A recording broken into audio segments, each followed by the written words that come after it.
Bien amigos, seguimos disfrutando la mañana aquí en la 98.5 y como lo habíamos anunciado en redes sociales y habíamos estado conversando los miércoles a las 11 de la mañana, el espacio del Frente Amplio como parte de la Comisión Pro Referéndum para la derogación de los 135 artículos de la LUC.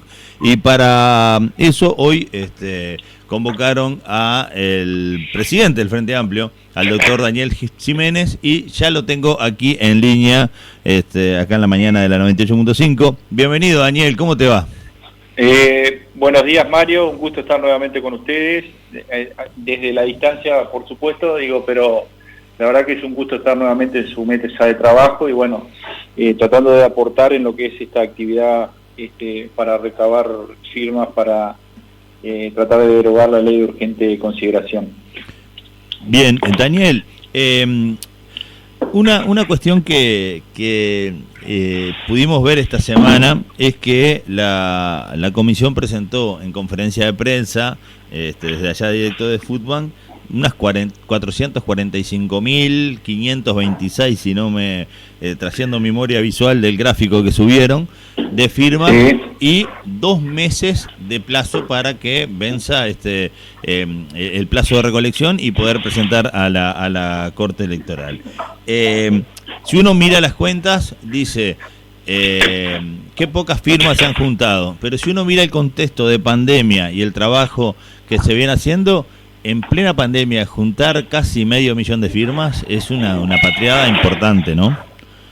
Yo estoy de acuerdo contigo, yo creo que los uruguayos estamos acostumbrados de mirar el medio vaso vacío, ¿no? Claro. Y acá tenemos más de medio vaso lleno, que es lo que hay que ver, y hay que ver, como decís vos, Mario, en qué contexto se realizó la recolección de firmas, que para mí ha sido excelente, porque con todas las limitaciones que ha tenido, con la poca actividad pública que se ha podido realizar, porque ha sido una limitante muy importante la pandemia, y con buen criterio, las diferentes organizaciones que estamos participando hemos tratado de restringir esa movilidad para evitar los contagios y dar una mano a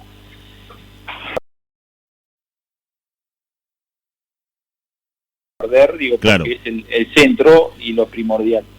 Pero la verdad que yo quiero felicitar a los organizadores, a los que participamos. Nosotros somos parte porque desde el día 1 el Frente Amplio apoyó a nivel nacional y a nivel departamental la recolección de firmas, pero hay determinados compañeros que se han puesto esta mochila al hombro, que han instrumentado la recolección de firmas a nivel de todo el territorio nacional y a nivel departamental. Y yo creo que estamos pisando las 500.000 firmas, claro, porque hay muchas firmas que todavía, mucha gente recibe la papeleta, que eso vamos a hablar más adelante, claro, y espera que se llene la papeleta para entregarla, y entonces ya hay muchas firmas que se recolectaron y que no están contadas. Yo creo que ha sido muy buena la campaña, a pesar de todas las limitantes, de no tener las puertas abiertas en todos los medios de comunicación, de tener, sobre todo en los grandes medios nacionales, no se habla de la LUC, sino son los que imponen la Comisión Pro Referéndum y lo que imponen esta instancia para derogarla, son los que tratan de poner en la agenda pública, en un contexto donde lo que se habla y lo que está pendiente, presente, es lo que hemos hablado durante más de un año, es sobre el tema salud y sobre el tema pandemia. Entonces, claro, es muy complicado de ponerlo en la agenda pública, y sobre todo teniendo en cuenta las condiciones socioeconómicas y la repercusión que ha tenido y que va a tener la pandemia, porque hay muchas familias que están pasando mal y que tienen su foco. Es muy difícil hacerles claro, ponerlo en conocimiento o entrarles en el tema o hacerlos reflexionar cuando vos no sabés cómo va a ser para llegar a fin de mes, se quedó un hijo sin trabajo, mañana, y cómo va a ser mañana, y yo qué sé, la cantidad de gente que tiene la incertidumbre de qué va a ser, por ejemplo, pequeños emprendimientos o comerciantes medianos y pequeños, que no saben cómo va a seguir la actividad y cómo va a seguir su vida en los próximos tiempos, porque todavía no está resuelto el tema de la pandemia y todavía falta. Claro. Volviendo a la LUC, digo, Sí. y a tu pregunta, digo, yo creo que ha sido excelente el trabajo, que ha sido un trabajo hormiga. En estos últimos 2 meses también, como somos uruguayos, mucha gente deja para último momento. Y bueno, lo que tenemos que hacer es tratar de involucrarnos y dar una mano para que se logre la posibilidad. Eso me parece que es un concepto que hay que reafirmar. Claro.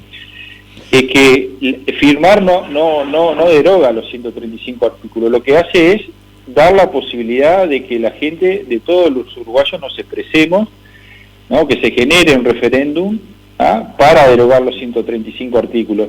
Porque muchas veces la gente dice, no, yo no entiende, no sabe y por la duda no firme. Acá lo que estamos pidiendo es la posibilidad de hacer una consulta pública a toda la ciudadanía, como se han hecho en otras instancias tan importantes como fue en los años 90, ¿no? La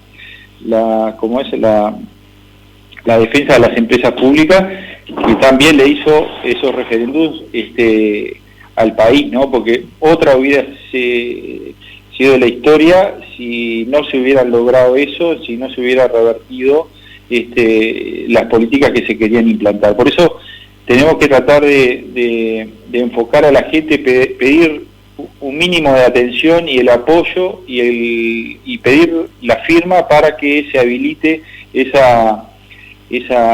referéndum y para poder discutir los temas y para poder estudiar cuáles son los cambios, porque lo otro que ha generado la pandemia y lo que ha generado este gobierno, que fue bien a propósito, digo, porque fueron muy oportunistas en poner 500 artículos en pleno inicio de la pandemia, donde la gente estaba mirando para otro lado y pensando en otra cosa con razón. 500 artículos que no fueron presentados en la campaña política, porque esto no se habló de la LUC en la campaña política, se hablaron de cosas generales, pero yo no escuché a ninguno de los políticos de la coalición hablando de los 500 artículos de la LUC. Claro, pues se hablaba de la LUC como un titular, como un cambio de presentación, pero nada era un envase vacío. Era un envase vacío que se armó entre 4 paredes en un escritorio, ¿no?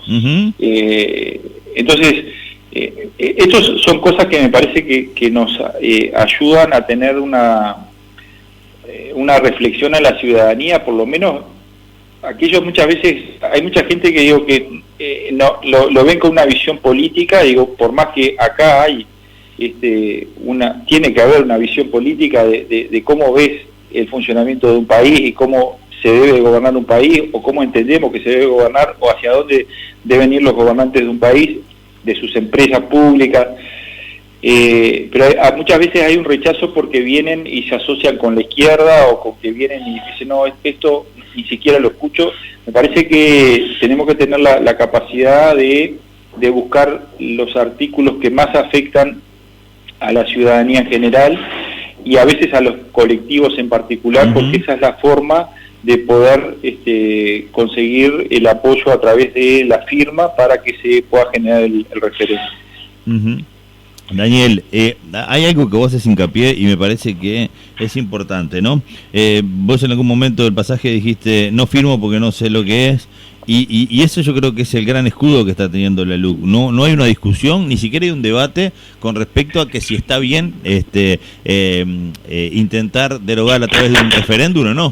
No hay discusión. Hay quienes dicen que es la comisión pro referéndum, que hay que firmar para poder llevar la ley al referéndum, y están los que ponen excusas bastante complicadas, como por ejemplo hay un asalto. Mirá lo que te voy a poner un ejemplo bien claro de la ciudad. Hay un asalto donde hieren a un comerciante, a un policía, a un o roban o lo que sea, y dicen en el primer comentario que hacen en las redes sociales y quieren derogar la LUC. Claro. Como que asocian la LUC como algo que estaba en la nebulosa. No hay información si es buena o mala. Hay mucha desinformación. Primero, hay mucha desinformación, mucho silencio por una de las partes, porque los que presentaron la LUC vos no escuchás a nadie que estén defendiendo a ultranza la ley de urgente consideración. Ellos lo que están haciendo, ya la votaron, a carpeta cerrada sin estudiarla, porque yo no creo que ninguno de los representantes haya leído los 500 artículos que se presentaron. Entonces, no hay una defensa y no va a haber, a menos que se habilite la opción para presentar ante la ciudadanía con un referéndum. Y hay mucha desinformación porque los uruguayos estamos acostumbrados a no informarnos, a leer cosas rápidas, a escuchar y no leer, no buscar información por cuenta propia. O sea que nosotros lo que hacemos es absorbemos lo que viene a través de la televisión, de las redes sociales, nosotros construimos las verdades de nuestra vida a través de eso. Se terminó la investigación, se terminó el estudio de determinados temas, y es una ley que tiene muchos artículos que es muy dura para entrarle el diente, porque vos te sentás a leer artículo por artículo y es muy difícil que nos podamos empapar de cada una de las leyes. Entonces, tampoco le estoy recriminando a los que estamos participando de que no lo informamos, pero es una realidad de que no hay. Entonces lo que hay que hacer es buscar cuáles son las cosas que tienen mayor impacto, lo que restringe los derechos laborales, cómo se modifica la gobernanza de la educación, y qué impacto va a tener eso, y se modifica la gobernanza y ver por qué se modifica y cómo van a hacer las cosas, porque si vos decís la derogo, pero te hago una propuesta mejor que va a cambiar la educación, yo por lo menos la escucho. Digo, ¿qué va a pasar con las empresas públicas? Se habla mucho de ANCAP, del precio del combustible, digo, con el eslogan de que vamos a bajar los combustibles. Hay cosas que son muy complicadas para ANCAP y para todas las empresas públicas. A mí me preocupa especialmente lo que son las empresas de telecomunicaciones, porque son cosas muy estratégicas para el país, que el país ha desarrollado y ha invertido mucho dinero en las últimas décadas, en los gobiernos frente a hay que decirlo y recalcarlo, ¿no? Y no puede ser que a punto de partida de una ley, todo ese esfuerzo económico que hicimos todos nosotros, porque eso salió del aporte que hace cada uruguayo pagando sus impuestos, todo eso se pierde, o capaz que no se pierde, pero sí deja de ganar, y eso es plata que el Estado disminuye para hacer determinadas políticas públicas en aquellos lugares donde los privados sabemos que nunca van a estar. Y lo otro es que vas a favorecer empresas privadas, la mayoría multinacionales, que lo que quieren es hacer su negocio y sacar la plata fuera de nuestro país. Que con muy poca los temas de la seguridad, social, de la ¿no? vivienda, y claro, no, es que nosotros no vamos a cambiar, eso ha sido la historia del mundo capitalista. Digo, las multinacionales no tienen corazón, digo, eso es así. Ellos lo que les interesa es multiplicar sus ganancias, y no van a pensar en el bienestar del pueblo. Eso lo tienen que hacer los gobernantes. Por eso es importante que la gente por lo menos nos escuche y que nos apoye en por lo menos generar una instancia de discusión de las leyes, que yo creo que tienen un gran impacto negativo en toda la población y especialmente a las personas más vulnerables, o sea, a las que menos escuchan este tema, digo, porque están en otra cosa, por necesidades básicas insatisfechas, digo, porque hay mucha gente que cayó a su nivel, está en un nivel de pobreza brutal.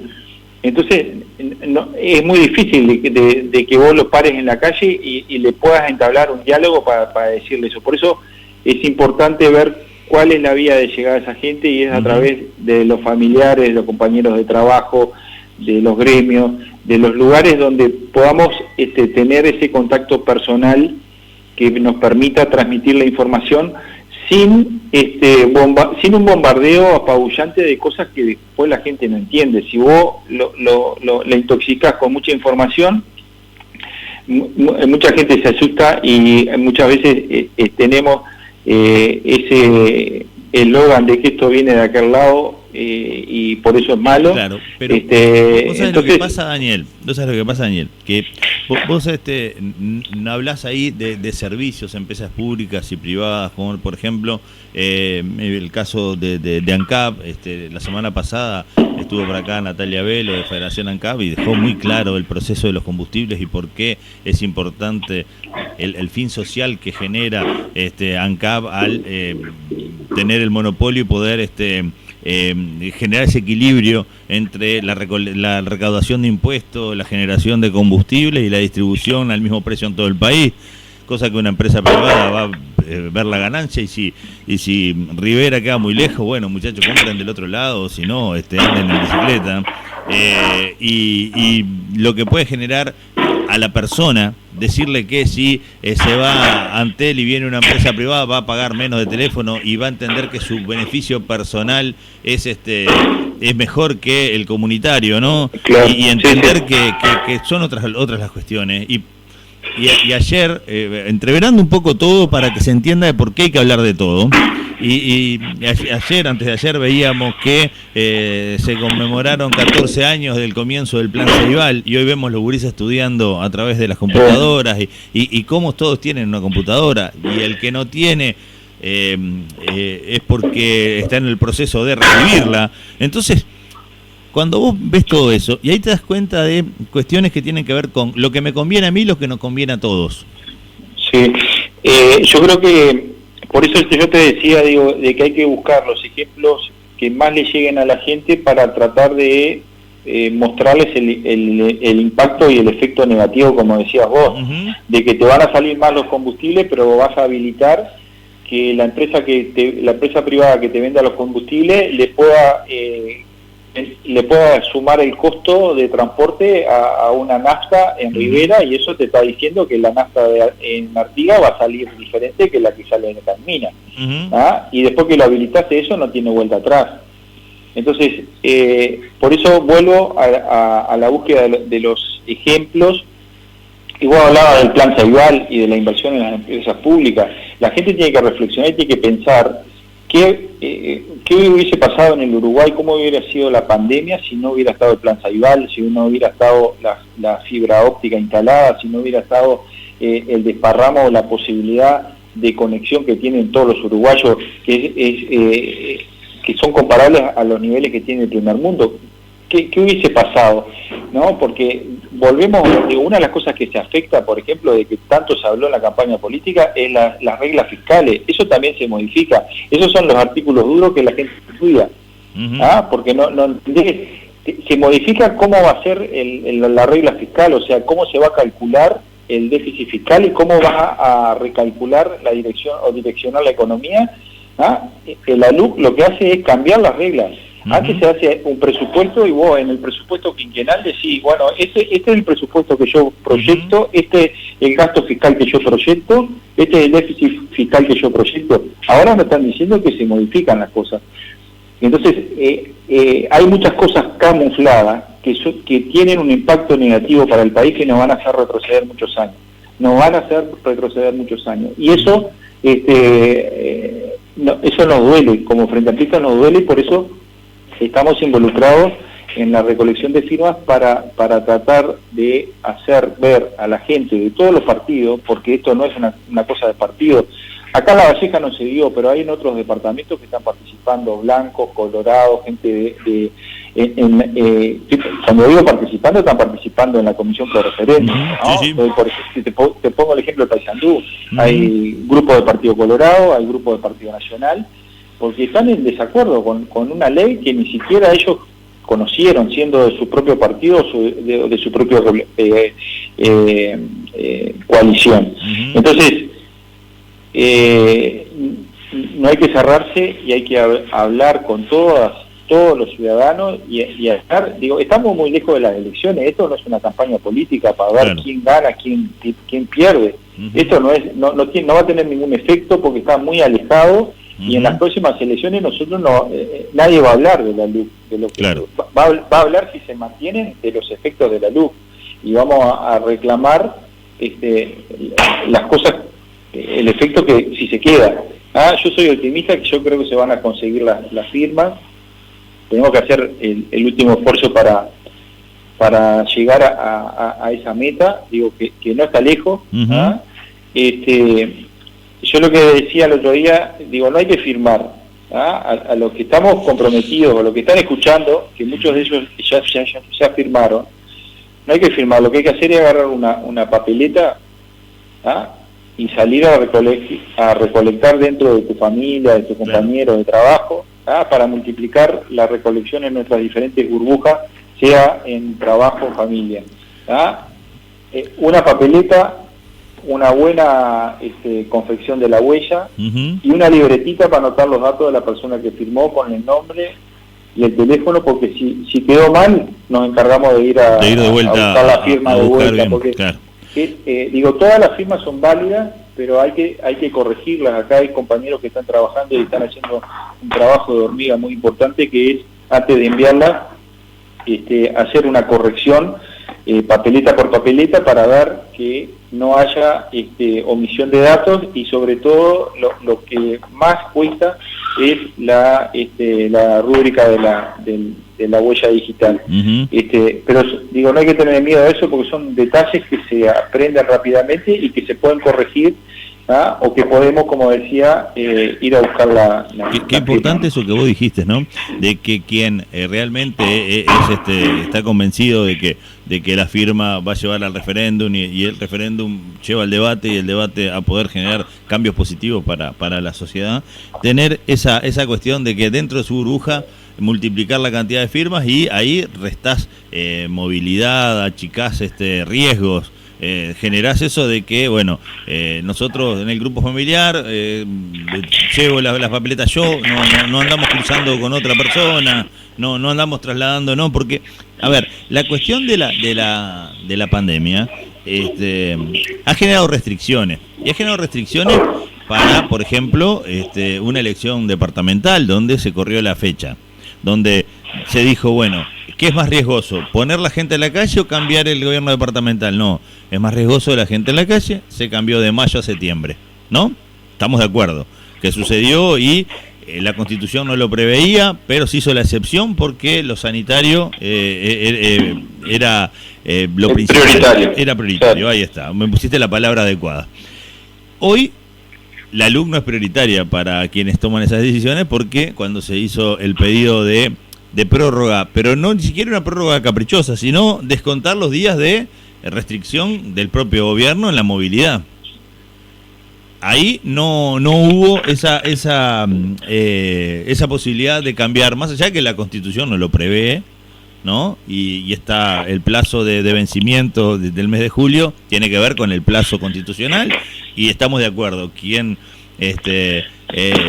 no respeta la Constitución está perdido. Entonces digo, respetando la Constitución, se pidió la excepción por cuestiones humanitarias, ¿no? De salud. Y qué mejor que preguntarle a un médico qué piensa de eso, si es importante prorrogar para haber detenido también otras cosas. Pero, ¿qué pasa? Que no sea excusa el movimiento de personas recolectando firmas para después decir que la pandemia está más complicada porque hay gente levantando firmas. Y yo por eso te pongo todo esto arriba de la mesa, porque desde el punto de vista de la ciencia, desde el punto de vista médico, me gustaría que vos me des la opinión de por qué no se prorrogó o qué es lo que hubiera generado la prórroga, y el poco efecto que ha generado la recolección de firmas en cuanto a la pandemia. Mirá, es una pregunta difícil porque... Digo, sí, no, es enorme aparte, ¿no? Yo no soy especialista de nada y yo lo que te puedo dar es mi visión. Digo, primero una visión política, digo que parte del juego político, digo, eso estaba cantado, de que la coalición no iba a extender el plazo porque ellos tienen miedo de que el pueblo uruguayo revierta los 135 artículos, porque ya hay antecedentes relativamente recientes en el país que también fueron vividos por gobiernos del Partido Nacional, o sea, siendo el presidente, en este caso es un gobierno de coalición, pero el presidente pertenece al Partido Nacional. O sea, eso lo tienen bien presente, y ellos saben que el pueblo uruguayo se moviliza, se compenetra con determinadas causas, y va. Claro. Y después que va, Sí, ni hablar. después que se mueve, es muy difícil pararlo. Entonces, ellos no iban a dar el changüí de políticamente de tirarlo, de expresarlo para adelante. Uh-huh. Y ahí lo que eso es un claro ejemplo de priorizar la política a la salud de la gente, ¿no? Porque uh-huh. Esto en criollo, si nos salimos de la visión política,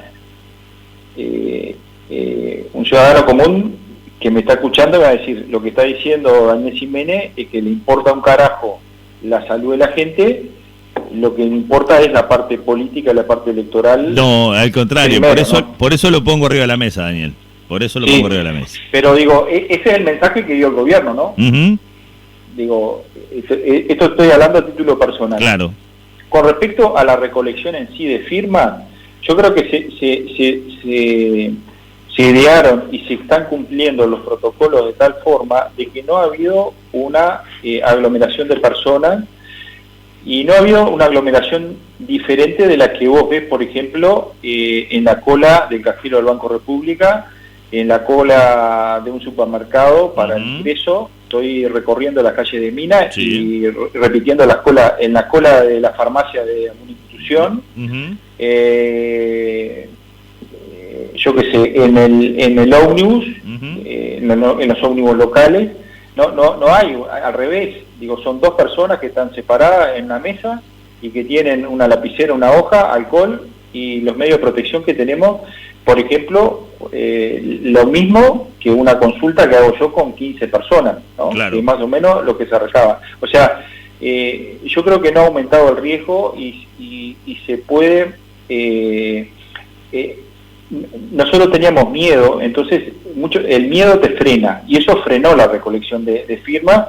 El miedo, el hecho de hacer las cosas mal, el hecho de agravar la pandemia, pero digo, me parece que este razonamiento sirve para decir, bueno, si nosotros somos bien rígidos en cumplir los protocolos, de respetar los espacios, de que la gente colabora porque ya está educada en que tiene que hacer su distanciamiento como estaba haciendo una fila, de que tiene que esperar, y bueno, yo creo que no va, volviendo a tu pregunta, la recolección de firmas para nada va a agravar, digo, los números, la permanencia de alta incidencia y la movilidad no están por las mesas. Claro.